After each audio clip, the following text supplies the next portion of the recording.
Welcome back to e learning with Hina ma'am channel. आज का जो सेशन है काफ़ी इंपॉर्टेंट सेशन है क्योंकि बात करेंगे यहाँ पे कौन सा हम चैप्टर करेंगे। देखिए हमारे फुल 20 चैप्टर कंप्लीट हो चुके हैं। अब हमारी जो श्रृंखला है वो सीरियल वाइज चल रही है, यानी 20 चैप्टर बिल्कुल कंप्लीट हो चुके हैं। उनकी पीडीएफ भी आपको प्रोवाइड कर दी जाएगी। जो कल परसों यानी 11 वाला जो चैप्टर है जो कल परसों पूरा किया यानी आहार नियोजन, उसकी केवल पीडीएफ रह गई है प्रोवाइड करनी, तो हम वो भी दे देंगे। जिनको अब तक कोई पीडीएफ ना मिला हो वो टेलीग्राम ज्वाइन कीजिए, क्योंकि टेलीग्राम पे जब से चैनल शुरू किया है तब से अब तक की सारी पीडीएफ हैं। और पीडीएफ आपको कैसे सर्च करनी है उस पर भी हम एक वीडियो बना चुके हैं। अगर आप कहेंगे कमेंट बॉक्स में तो हम उसकी लिंक आपको दे देंगे, ठीक है। तो उससे क्या होगा कि आप आराम से सर्च कर सकते हैं कि किस तरह से हम टेलीग्राम से उन फाइलों को डाउनलोड करें। तो चलिए स्टार्ट करते हैं आज का सेशन उसी मोटिवेशन कोट के साथ जो आपको ऊर्जावान रखेगा तथा औरों से बेटर तथा अलग करने के लिए प्रेरित करता रहेगा। क्योंकि बता दें ये श्रृंखला यूजीसी स्टूडेंटों के लिए तो क्या है रामबाण है, प्लस उसके बाद ये किन के लिए इम्पोर्टेंट, तो उन स्टूडेंटों के लिए भी इम्पोर्टेंट है जो कहीं ना कहीं होम साइंस से जुड़े हैं, जो कहीं ना कहीं होम साइंस को अपने सब्जेक्ट के रूप में देखते हैं, जो कहीं ना कहीं होम साइंस के एग्जामों को देते हैं। तो चलिए स्टार्ट करते हैं। जिनकी जो कह रही थी कि टीजीटी पीजीटी का एग्ज़ाम कब होगा, तो आपको बता दें कि चुनाव आयोग या चुनाव संहिता लगने से पहले, यानी जब भी आपको केंद्र के चुनाव मिलेंगे उनसे पहले इसको करा दिया जाएगा। अगर रिजल्ट आउट की बात करें तो या तो केंद्र के चुनाव से पहले मे भी चुनाव के बाद ही रिजल्ट आउट होगा, पर एग्जाम जो है चुनाव से पहले करा दिया जाएगा। क्योंकि ये वैकेंसी कब की है तो ये जो वैकेंसी है 2022 की है, तो ये इसलिए इसको पूरा करा दिया जाएगा। इसमें अगर नई सीटें जोड़ती हैं या तो नई सीटों का नोटिफिकेशन आ जाएगा, अगर नई सीट में भी नहीं जोड़ी जाती हैं तो ये एग्जाम चुनाव से पहले करा दिया जाएगा और ज्वाइनिंग चुनावों के बाद दे दी जाएगी। तो चलिए, क्योंकि सत्ता परिवर्तन होगा तो कुछ ना कुछ परिवर्तन जरूर होगा, ये मान के चलिए, क्योंकि सत्ता परिवर्तन ही क्या है परिवर्तन का एक बहुत बड़ा कारण बन जाता है। तो यहाँ पे जो भी पुरानी भर्तियां उन्हें क्लियर कराने की कोशिश की जाएगी, क्योंकि वैसे भी सत्ता में जो आने की चांसेस हैं वो उसी सत्ताधीन के बन रहे हैं जो अभी हैं। बट अगर सत्ता चेंज होती है तो उस कंडीशन में पुरानी भर्तियां निलंबित हो जाती हैं, तो इसलिए उन्हें पूरा करना उस सत्ता पर जो अभी प्रेजेंट में होते हैं उनकी जिम्मेदारी हो जाती है। तो यहाँ पे आपका जो एग्ज़ाम है वो बोर्ड यानी बोके से तो वो चुनाव से पहले करा दिया जाएगा। तो आप तैयारी में लगे रहिएगा, क्योंकि आप तैयार रहेंगे तभी आप युद्ध जीत सकेंगे। तो चलिए स्टार्ट करते हैं आज का सेशन उसी मोटिवेशन कोड के साथ जो आपको ऊर्जावान रखेगा तथा औरों से बेटर तथा अलग करने के लिए प्रेरित करता रहेगा। तुमको सिंह बनो, सिंहासन की चिंता मत करो, क्योंकि तुम जहाँ होगे सिंहासन वहाँ होगा। तो ये चैप्टर कौन सा है, ये चैप्टर है 21। अगर बात की जाए क्या है, तो वस्त्र का निर्माण तथा परसज्जा, यानी किस तरह वस्त्र डिजाइन की जाते हैं, किस तरह बनाए जाते हैं, उनका निर्माण किस तरह से होता है, ये हम इसमें देखेंगे। हमने देखा नहीं है, थोड़ा इमेज धुंधला है, बट जब हम आपको ये प्रोवाइड करेंगे तो मैं भी कोशिश करेंगी कि यहाँ पे ये इमेज क्लियर लेके जब आपको प्रोवाइड करें।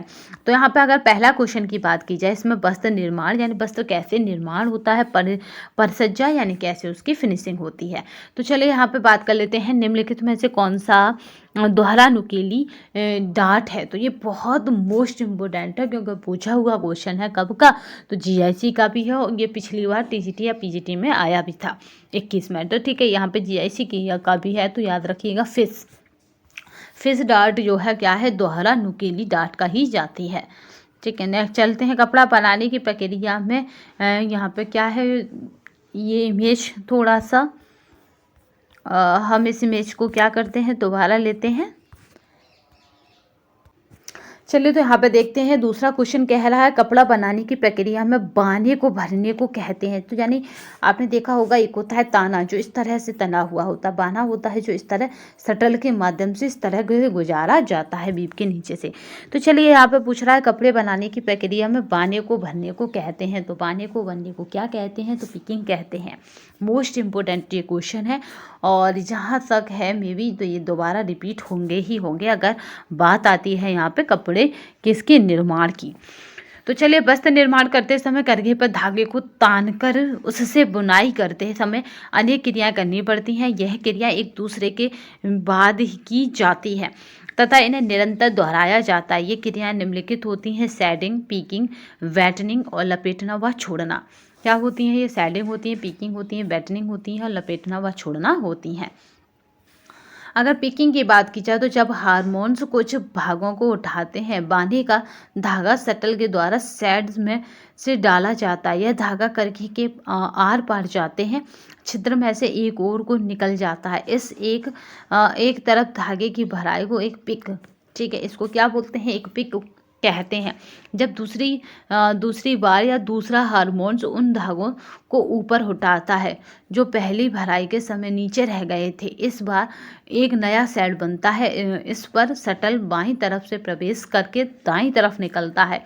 जब इधर से जाएगा तो इधर से निकलेगा, तो इस तरह से ये निकलता है। निकलकर क्या करता है, दाईं तरफ निकलकर पुनः अपने स्थान पर लौटती है। इसे दूसरी पिक कहते हैं। जब वो क्या करती है, बाईं तरफ से प्रवेश करके दाईं तरफ निकलती है और फिर क्या करे, पुनः अपने स्थान पर लौटती है, तो ये दूसरी पिक कहलाती है। इस प्रकार दोनों पिकों के संपूर्ण होने पर वस्त्रों की दो पंक्तियां बुन जाती हैं। अगर क्या होगा, इधर से गई शटल और इधर निकली, फिर इधर से गई, तो इस तरह से क्या होगा, एक राउंड लग गया और क्या हो जाएगा, इससे वो पूरी एक मतलब एक क्या कर लेती है, अपना निकलकर पुनः एक स्थान पर लौट आती है, यानी जहाँ से निकली थी वहाँ तक लौट आती है। इस प्रकार दोनों पिक के संपूर्ण होने पर वस्त्र की दो पंक्तियाँ बुन जाती हैं और शटल अपने पुनः पूर्व स्थान पर या पहले जहाँ से निकाली गई थी वहीं वापस आ जाती है। पारदर्शिता के साथ स्थायी कड़ापन प्राप्त किया जाता है। तो यहाँ पे है यहाँ पे पार्चमेंटाइजिंग से, ठीक है, पार्चमेंटाइजिंग से क्या करा जाता है, तो याद रखिएगा, पारदर्शिता के साथ स्थायी कड़ापन प्राप्त किया जाता है, जो क्या बताता है, जो जंतु को कोशिकीय संरचना में परिवर्तित कर देते हैं। इस विधि द्वारा पतले और मध्यम वजन वाले सूती वस्त्रों को कड़ापन किया जाता है। इससे कौन से वस्त्र कड़ेपन होते हैं, तो याद रखिएगा, सूती तथा पतले वस्त्र कड़ेपन होते हैं। सजावटी कपड़े के किनारे तैयार किए जाते हैं। जो सजावटी कपड़े, उनके किनारे कैसे तैयार किए जाते हैं, तो ब्रेड्स और लेस विधि द्वारा तैयार किए जाते हैं। इनसे क्या होता है, आपने देखा कि लेस से अभी साधारण से साधारण साड़ी भी कितनी हम डेकोरेट कर सकते हैं घर पर ही। तो इस तरह से क्या है कि यहाँ पे सजावटी कपड़ा तैयार किया जाता है। यहाँ पे कुछ मैचिंग दे रखी है, चलिए उसे देख लेते हैं। यहाँ पे कपड़ा है और कपड़े का विवरण है, यानी कपड़ा और कपड़े की क्वालिटी के अकॉर्डिंग क्या करना, उसके पेयर्स बनाने हैं कपड़े के। तो अगर बात की जाए मोटा और सूती कपड़ा, जिसको कहेंगे यहाँ पे कॉर्डुरोई क्यों क्या हो जाता है यहाँ पे, तो रिवर्ड प्रभाव वाले कटी पायल का कपड़ा कहते हैं। ठीक है, यहाँ पे क्या हो जाता है, रिवर्ड प्रभाव वाले कटी पायल का कपड़ा कहते हैं। यहाँ पे इतना बस याद रखिएगा कि यहाँ क्या हो जाता है, इस तरह से रिवर्ड प्रभाव वाले कटी पायल का कपड़ा। अगर बात की जाए मलमल की, तो ये क्या हो जाएगा, 40 काउंट तक के कतक सूत से बना होता है मलमल। अगर बात की जाए अकाउंटिंग यहाँ पे फेलिनेल का, तो यहाँ पे अकाउंटिंग फेलिनेल क्या हो जाएगा, साधारण या डिबिया बीब एकमात्र सूत और एक या दोनों तरफ नेप से समाप्त किया गया। ठीक है, अगर बात की जाए भूस या फिर बॉयल की, तो यहाँ पे क्या हो जाएगा, तो यहाँ पे राइट आंसर क्या हो जाएगा, अगर बात की जाए तो यहाँ पे राइट आंसर जो बनेगा वो हो जाएगा ककत मध्य में कठोरता में मुड़ा हुआ, ठीक है, हुआ एक मात्र सूत से बना कपड़ा। तो यहाँ पे जो राइट आंसर हो जाएगा ये हो जाएगा 4th। तो चलिए इस तरह से हमने ने मिला लिया। तो हमारी जो कूट बनेगी वो क्या बनेगी, यहाँ पे सी बनेगी। इस तरह से समझिए भूस या फिर बॉयल को। तो यहाँ पे ककत मध्य से कठोरता से मुड़ा हुआ एकमात्र सूत से बना कपड़ा। नीचे कारण और कथन दे रखे हैं, चल उन्हें देख लेते हैं। यहाँ पे कारण और कथन है जिन्हें हम नेक्स्ट स्लाइड में देखेंगे। ठीक है, यहाँ पे देखिए कि क्या कहा जा रहा है कि ये पहले यहाँ देखते हैं कारण कह रहा है या अभिकथन क्या कह रहा है। कपड़े के परिष्करण के लिए भाप देना उपयोगी होता है, यानी हम कपड़े को सजाना चाहते हैं, परिष्कृत करना चाहते हैं तो इसे भाप दें। कारण क्या कह रहा है या तर्क क्या कह रहा है, तो यह उपयोगी है क्योंकि यह कपड़े के कड़े रुआओं को यहाँ क्या करती है, ढेर दबाने में कपड़े के अपने वास्तविक रूप में आने में मदद करता है। तो यह क्या करता है, जिससे कपड़ा अपने वास्तविक रूप में आ सके, तो ये क्या करता है, मदद करता है। तो यहाँ पे जो राइट आंसर होगा अगर उसकी बात की जाएगी, तो यहाँ पे जो राइट आंसर है अगर उसका पता करें तो यहाँ पे यही कहा जा रहा है कि ए और आर दोनों सत्य हैं या असत्य हैं। देखिए इस तरह के आपके जो यूजीसी नेट एग्ज़ाम होता है उसमें बहुत आते हैं। आने का मतलब ये होता है कि इससे क्या होता है कि अगर आपको हल्का सा सेंस है किसी टॉपिक पर तो आप उससे क्लियर कर सकते हैं। अदरवाइज़ ये ज़्यादातर मोस्टली गलत हो जाते हैं, क्योंकि यहाँ पे जो कारण जो मतलब यहाँ पे तर्क अविकथन होता है, उसका जो तर्क है या लॉजिक है या कारण है, ठीक है, उसको उसके साथ क्या करना होता है, समझ देखना होता है कि जो अभिकथन दिया गया है उसमें कारण कितना इफेक्टिव हो रहा है। तो यहाँ पे ए और आर दोनों सही हैं, क्योंकि रोए आपने देखा होगा प्रेस कर लो तो रोए बैठ जाते हैं। काटेड सूत है, तो काटेड सूत कैसा है, तो यहाँ पे याद रखिएगा ये खुदरा है और ये क्या करता, कम टिकाऊ है। ये खुदरा है और कम टिकाऊ है। काटेड सूत कैसा है, तो ये खुदरा है और कम टिकाऊ है। 26 एक बटे काउंट सूत्र डॉट डॉट गणना सूत्र है। तो ये किसकी गणना का सूत्र है जो दिया जा चुका है या पूछा जा चुका है, तो डायमीटर का है। मोस्ट इम्पोर्टेंट है, पूछा जाता है, ये डायमीटर का है। क्योंकि जो डायमीटर है उसकी गणना हम कि डायमीटर कितना है, तो याद रखिएगा 26 एक बटे काउंट सूत्र। ठीक है, चलिए नेक्स्ट देखते हैं।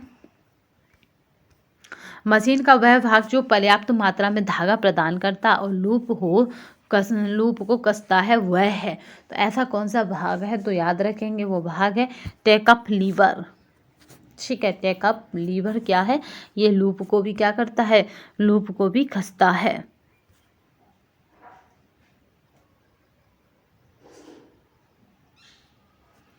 संग्रहण प्रभाव सर्वोच्चम होगा, तो कहाँ पर ये संग्रहण प्रभाव सर्वोच्चम होगा, तो याद रखेंगे कहाँ पर होगा, तो याद रखेंगे यहाँ पे कि सर्वोच्च प्रभाव क्या है, यहाँ पे संग्रहण प्रभाव सर्वोच्च होगा। तो यहाँ पे ए मलमल में और जो राइट दूसरा है सिफॉन में। ठीक है, मलमल और सिफॉन में।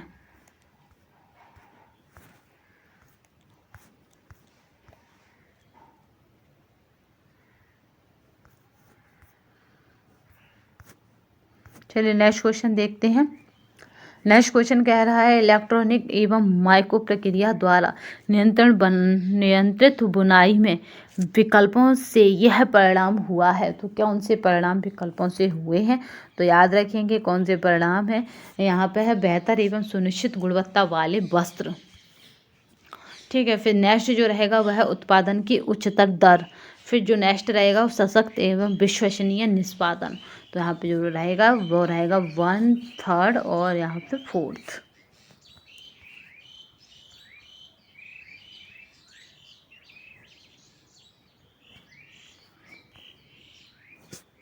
नेक्स्ट क्वेश्चन, वस्त्र निर्माण के लिए रेसे तैयार करने का सही क्रम है। तो यहाँ पे वस्त्र निर्माण के लिए रेसे तैयार करने का तो पहला होता है सिकोड़ना, सीधा करना, छाप लगाना और प्रेस करना। ये इसका क्या हो जाता है, तो ये इसके निर्माण के रेसे तैयार का सही क्रम है।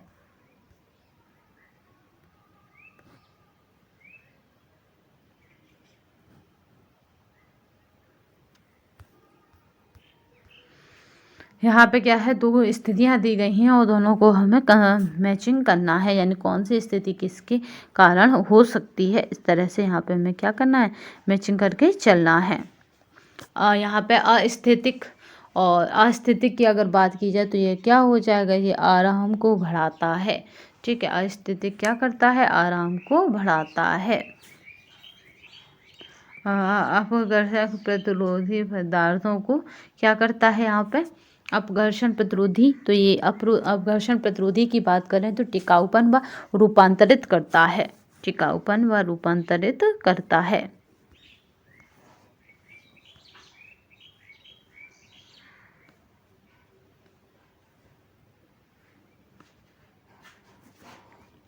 नेक्स्ट देखते हैं, यहाँ पर टिकाऊपन रूपांतरित करता है, यानी 2 का ए हो जाएगा। और यहाँ पे ए का क्या था, ए का क्या था, तो वो था ई, पहले का ई दूसरे का ए। अब नेक्स्ट देखते हैं जीवाणुरोधी। अगर जीवाणुरोधी कोई चीज़ है तो वो कैसे है, पर्यावरण सुरक्षा प्रदान करती है। जीवाणु रोधी यानी पर्यावरण सुरक्षा प्रदान करती है। अब नेक्स्ट देखते हैं टिकाऊ प्रेस। तो टिकाऊ प्रेस क्या करता है? देखभाल संबंधी गुणों को संदर्भित करता है। देखभाल संबंधी गुणों को संदर्भित करता है। तो यहाँ पे जो राइट आंसर होगा या सही कूट जो होगी वो क्या बनेगी? तो ये भी बनेगी, क्योंकि ए का फर्स्ट का ई था, सेकंड का ए था, तो इस तरह से जो कूट बनेगी वो ए बनेगी। यहाँ पे देख सकते हैं अस्थितिक यानी आराम को बढ़ाता है, अपघर्षण प्रतिरोधी यानी टिकाऊपन को रूपांतरित करता है, और जीवाणु रोधी यानी पर्यावरण सुरक्षा प्रदान करता है, और टिकाऊ प्रेस यानी देखभाल संबंधी गुणों को संदर्भित करता है।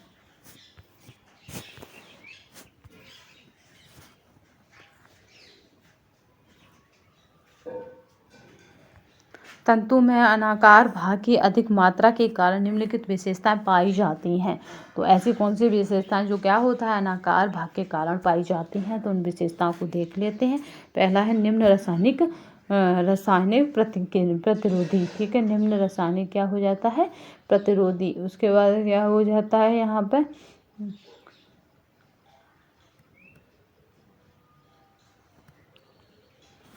ठीक है, उसके बाद क्या हो जाएगा यहाँ पे? फिर नेक्स्ट की बात करते हैं कि नेक्स्ट क्या रहेगा? तो यहाँ पे निम्न रासायनिक प्रतिरोधी हो गया, फिर अधिक अवशोषण यानी अधिक अवशोषक हो गया, फिर अधिक अवशोषण के बाद इंटर पॉलीमर बलों के बीच कम आकर्षक है। इंटर पॉलीमर बलों के बीच क्या है? कम आकर्षक है। तो यहाँ पे पहला, तीसरा और चौथा राइट आंसर रहेगा, यानी पहला, तीसरा और चौथा क्या है? राइट आंसर रहेगा। तंतु में अनाकार भाग की अधिक मात्रा के कारण निम्नलिखित विशेषताएं पाई जाती हैं। निम्न रासायनिक प्रतिरोधी होता है, अधिक अवशोषक होता है, इंटरपॉलीमर बलों के बीच कम आकर्षण है। नेक्स्ट क्वेश्चन देखते हैं यहाँ पे। यहाँ पे क्या करना है हमें? कुछ मैचिंग दी गई हैं जिन्हें हमें मिलाना है।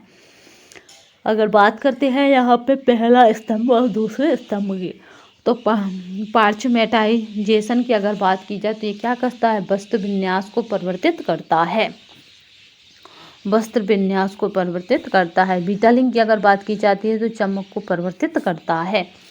और अगर बात की जाए एम्बोसिंग की, तो एम्बोसिंग क्या करता है? तो संरचना को निर्मित करता है। जो संरचना है उसको क्या करता है? निर्मित करता है। अगर बात की जाए गिनिंग की, तो गिनिंग क्या करता है? तो रेशे, यहाँ पे रेशे की सतह को उठाता है।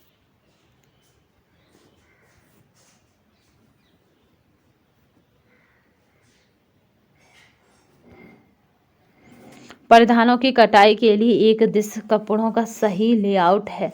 तो जो एक दिशा में चलते हैं कपड़े, उनका सही लेआउट की बात की जा रही है। तो अगर जो सही लेआउट है वो क्या हो जाएगा? तो ये लंबाई में मोड़ना हो जाएगा, और यहाँ पे दोनों तरफ मोड़ना हो जाएगा, और देन उसके बाद क्या होगा? यहाँ पे खुला हो जाएगा।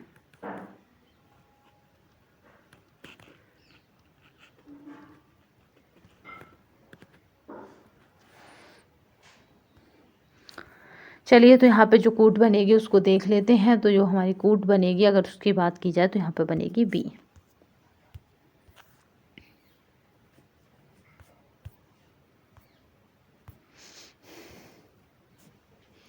अगर यहाँ पे देखेंगे नेक्स्ट क्वेश्चन, तो सूची 1 और सूची 2 को देखते हैं। अगर सूची 1 की बात की जाए तो सिया शक्कर क्या है? छोटा मुलायम घना घट है। सिया शक्कर क्या है? छोटा मुलायम घना घट है। अगर बात की जाए साटिन की, तो साटिन क्या है? सतह पर फंदे हैं।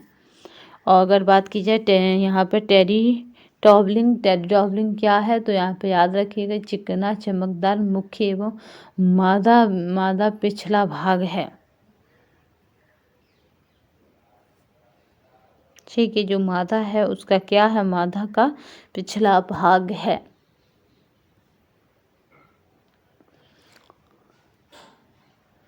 चिकना चमकदार और मुख्य, तो याद रखेंगे यहाँ पे क्या हो जाएगा? चिकना चमकदार मुख्य एवं मादा का पिछला भाग है। यहाँ पे कौन है पिछला भाग? तो टेरिडॉब्लिंग। अगर बात की जाए मखमल पायल की, तो ये क्या है? सिकुड़ना या घिसन पड़ने का प्रभाव है। ठीक है, ये कुछ टर्म हैं जो किस चीज़ के लिए यूज होते हैं वो यहाँ पे बताया जा रहा है। चलिए तो नेक्स्ट क्वेश्चन देख लेते हैं, क्योंकि ये यूजीसी के लेवल के क्वेश्चन है तो यहाँ पे पूछने का तरीका भी वही है।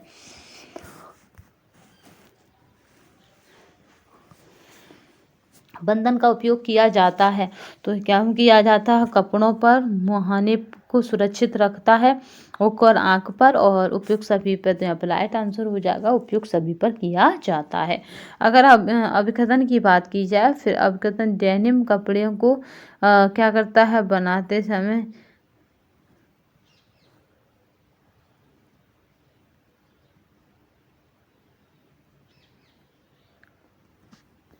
यहाँ पे अभिकथन की देख लेते हैं। डेनिम कपड़ों को बनाते समय दोनों ताने और बाने में आमतौर पर ओपन व रोटर धागे प्रयोग में लाए जाते हैं। अगर कारण की बात करें तो ये कह रहा है यह तरीका रूढ़िगत कताई तरीकों से तीव्र है। वह श्रम कब लगता है, लेकिन यह मोटे धागों के लिए सीमित है। तो यहाँ पे अभिकथन और कारण दोनों ही बताए जा रहे हैं।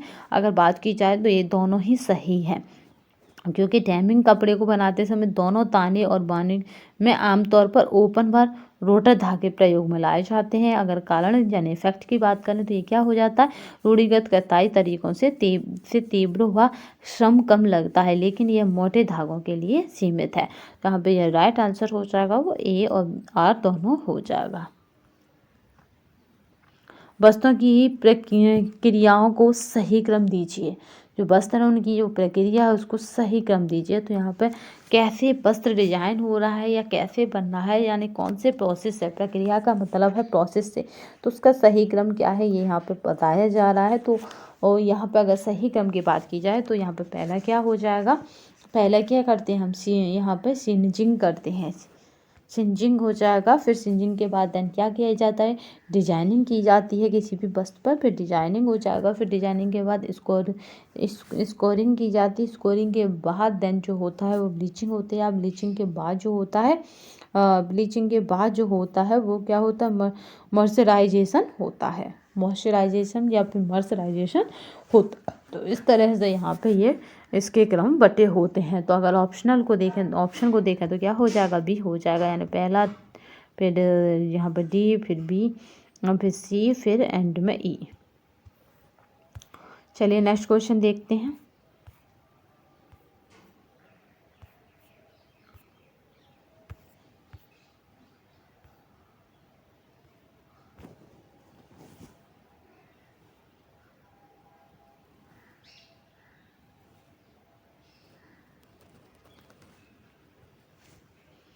चलिए नेक्स्ट देखते हैं। यहाँ पर नेक्स्ट क्वेश्चन क्या कह रहा है, उच्च गुणवत्ता में वस्त्र में कौन सी मुख्य सीवन और स्थान है जहाँ पैटर्न का मिलना अपेक्षित है। तो यानी ऐसे कौन से स्थान है जहाँ पैटर्न का मिलना अपेक्षित है। तो यहाँ पे जो राइट आंसर होगा केंद्र समान और केंद्र पीछे। ठीक है, दूसरा जो हो जाएगा यहाँ पे वो क्या हो जाएगा, तो वो हो जाएगा पार्श्व यानी साइड सीवन, और देन उसके बाद जो हो जाएगा वो हो जाएगा पॉकेट व पॉकेट स्लीव। तो इस तरह से जो राइट आंसर बनेगा वो क्या बनेगा, तो यहाँ पे ए बनेगा।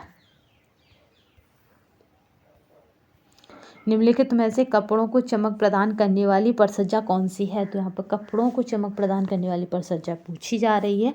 तो याद रखिएगा मोस्ट इम्पोर्टेंट है टीजीटी वालों के लिए, तो वह है सिरे, बहुत पूछा जाता है ये, और टीजीटी में फिर आने के इसके चांसेस बन जाते हैं। कपड़ों को चमक प्रदान करने वाली परिसज्जा सिरे है।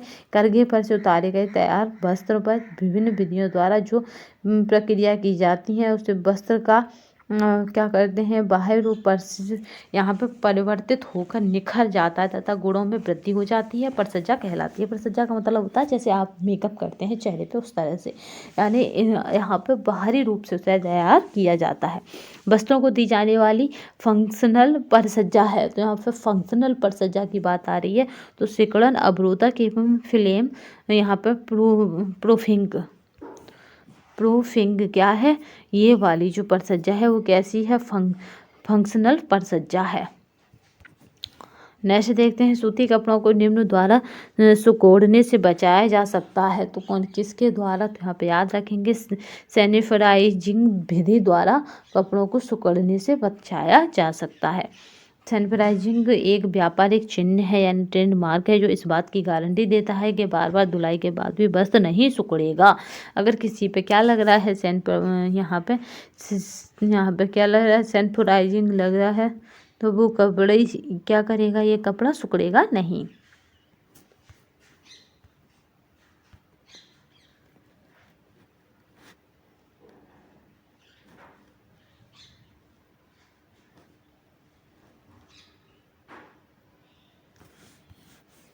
चलिए नेक्स्ट देखते हैं। ये पीडीएफ आपको जल्दी ही क्या होगा, टेलीग्राम तथा व्हाट्सएप पर मिल जाएगी, तो परेशान होने की बात नहीं है। सूती कपड़े की क्या करना है यहाँ पे, अगर जो सूती कपड़ा है उसकी चमक, शक्ति व रंग को योग्यता को बढ़ाने के लिए रासायनिक परिचर्या की जाती है। यानी सूती कपड़े पर उसकी रंग, चमक तथा योग्यता को बढ़ाने के लिए कौन सी परिचर्या की जाती है, तो याद रखेंगे मर्सराइजेशन किया जाता है। बहुत मोस्ट इम्पोर्टेंट है, जितनी बार कहा जाए उतनी बार है, ये मोस्ट इम्पोर्टेंट क्वेश्चन है। तो यहाँ पे क्या होता है, फलंतु वस्तु की मजबूती 20% तक बढ़ जाती है। याद रखेंगे 20% तक बढ़ जाती है। कब? जब हम उसको क्या कर देते हैं, मर्सराइजेशन कर देते हैं। बस वस्त्र उद्योग में कपड़ा उत्पादन का सही क्रम दीजिए। यानी हम वस्त्र उद्योग में कपड़ा उत्पादन करने जा रहे हैं, उसका सही क्रम क्या होगा। तो सबसे पहले देन यहाँ बस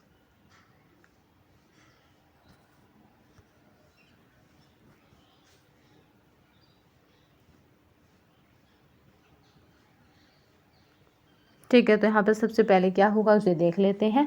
तो यहाँ पे अगर बात की जाए उत्पादन पैटर्न, ठीक है, सबसे पहले जो होगा सही क्रम में क्या रहेगा, तो उत्पादन पैटर्न रहेगा। देन उसके बाद जो रहेगा उसकी बात कर ले तो गुणवत्ता नियंत्रण रहेगा।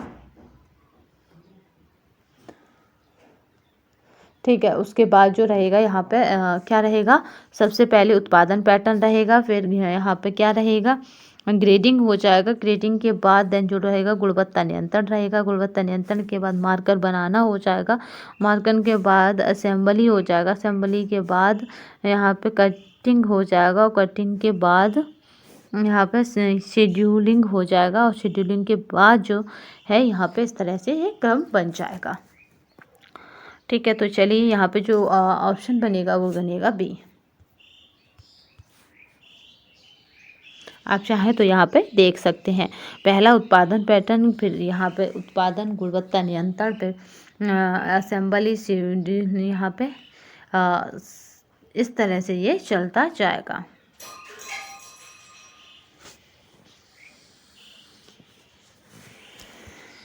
निम्न में से किस सूती वस्त्र को स्टार्च नहीं किया जाता है, तो ऐसा कौन सा सूती वस्त्र है जिसे स्टार्च नहीं करते। कॉलर को करते हैं, टेबल मैट को करते हैं, शर्ट को करते हैं, पर अंडरवियर को कभी भी स्टार्च नहीं करते। बट होता किसका है, ये कॉटन का होता है।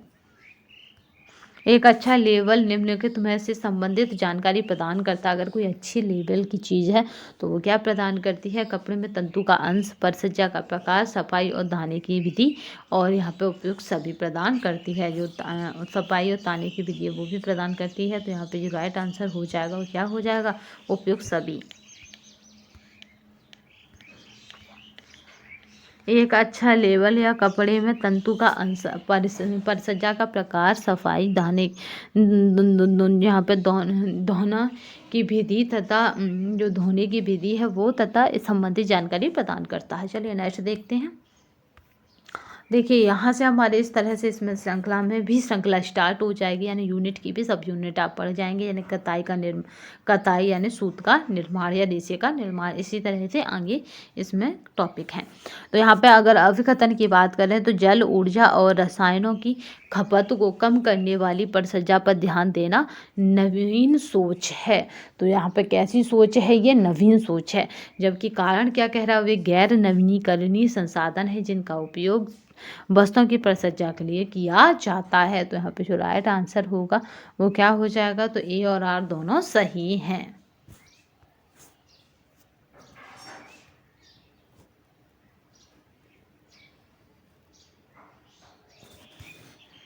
ठीक है, ए और आर दोनों सही हैं।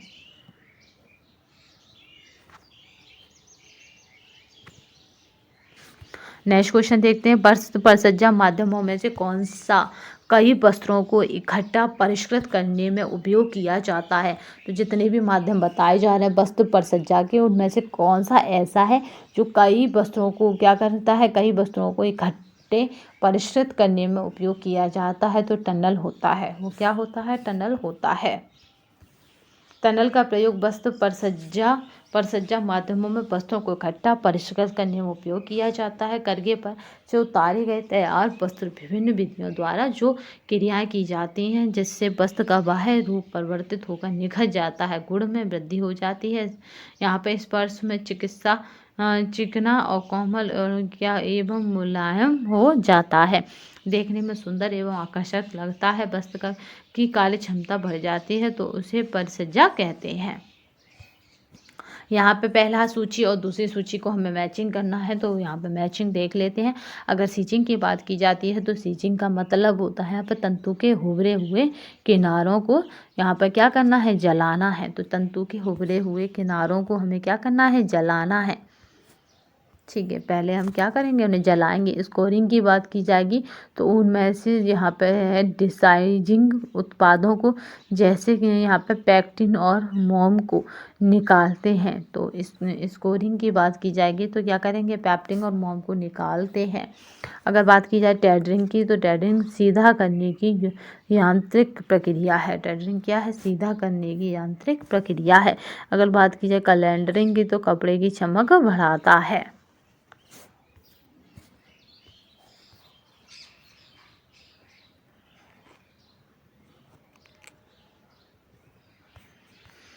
चलिए नेक्स्ट देखते हैं। इससे आगे की जो पार्ट है उन्हें हम जल्दी कंप्लीट करेंगे। देखिए इसी का ए पार्ट है जिसका नाम है कताई या सूत का निर्माण या रेशा। अब बात करते हैं यहाँ पे कपास की कताई प्रणाली का सही क्रम है, यानी जो कपास है यानी कॉटन है यानी सूत है उसका जो निर्माण होता है उसका सही क्रम क्या है। तो यहाँ पे सम्मिश्रण पहला हो जाएगा, फिर सम्मिश्रण के बाद जो बनेगा वो क्या बनेगा, सम्मिश्रण के बाद फिर क्या करेंगे, समाहरण करेंगे। फिर समाहरण करने के बाद जो देन करेंगे वो क्या करेंगे, यहाँ पे है संगूथन करेंगे। फिर संगूथन करने के बाद जो करेंगे वो क्या हो जाएगा, आरेखन करेंगे। आरेखन के बाद जो हो जाएगा उसको क्या कहेंगे, तो आरेखन के बाद यहाँ पे आमोटन कहेंगे। आमोटन के बाद देन जो रहेगा वो क्या रहेगा, यहाँ पे जो रहेगा वो रहेगा ई कहेंगे। ठीक है, ई यानी कताई कहेंगे।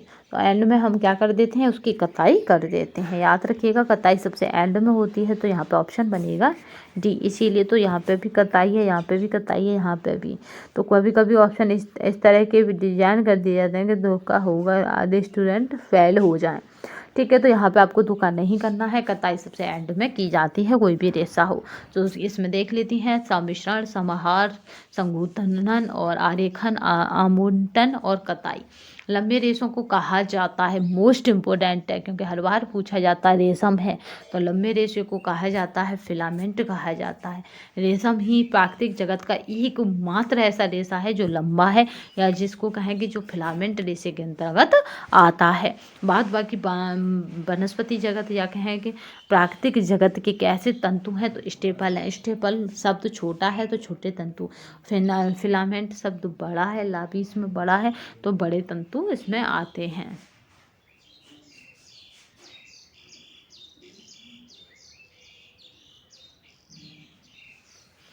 ठीक है, तो चलिए नेक्स्ट देख लेते हैं। रेशों का वर्गीकरण दो प्रकार से होता है, लंबाई के आधार पर, स्रोतों के आधार पर। लंबाई के आधार पर फिलामेंट और स्टेपल यानी लघु आकार। स्टेपल का मतलब होता है रेशों की लंबाई छोटी है।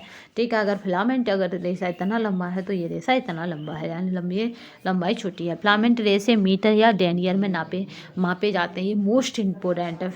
जो फिलामेंट रेशे हैं वो मीटर या फिर डेनियर मोस्ट है, पहले डेनियर करिएगा और ऑप्शन में डेनियर है तो डेनियर में मापे जाते हैं। रेशम वह सभी कृत्रिम रेशे फिलामेंट रेशे कहलाते हैं। जो इतने भी कृत्रिम है। मैंने क्या कहा था, प्राकृतिक जगत का एकमात्र रेशा रेशम है जिसको फिलामेंट के अंदर रखा जाता है, बाद बाकी सब कैसे हैं, स्टेपल है। बट फिलामेंट जो है वो ये जो फिलामेंट है, अगर उसकी बात की जाए तो ये किस में नापा जाएगा, या मीटर और डेनियल में नापा जाएगा।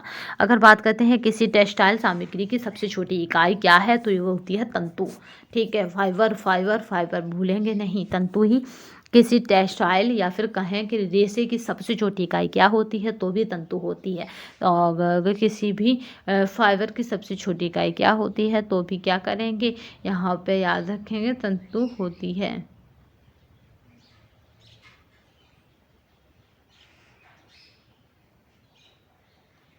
ठीक है, तो याद रखेंगे, यहाँ पे पूछा जा रहा है किसी भी टेक्सटाइल सामग्री की सबसे छोटी इकाई है, तो वो तंतु है।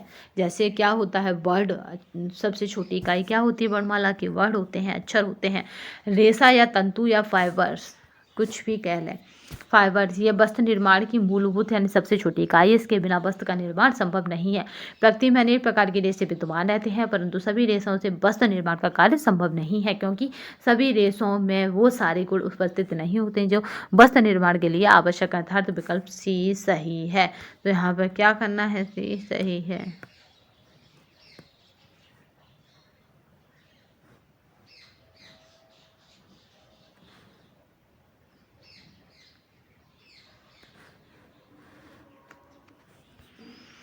तो आज की श्रृंखला हमने देख ली यहाँ पे। नेक्स्ट इसके आगे दूसरी श्रृंखला में देखेंगे। तब तक के लिए धन्यवाद। वंदे मातरम, जय हिंद। ये श्रृंखला जैसे ही कंप्लीट होगी वैसे ही आपको टेलीग्राम तथा व्हाट्सएप पर मिल जाएगी। तो आज के सेशन में बस इतना ही। नेक्स्ट सेशन में फिर मिलेंगे। तब तक के लिए धन्यवाद। वंदे मातरम, जय हिंद। अब हम क्रम 22 चल रहे हैं, तो ये हमारी 21वीं श्रृंखला थी। 20 चैप्टर फुल कंप्लीट हो गए, 1 से 20 तक।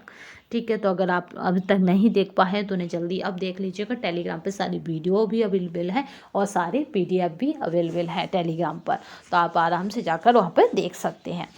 तो आज के लिए बस इतना ही। धन्यवाद। जय हिंद। वंदे मातरम।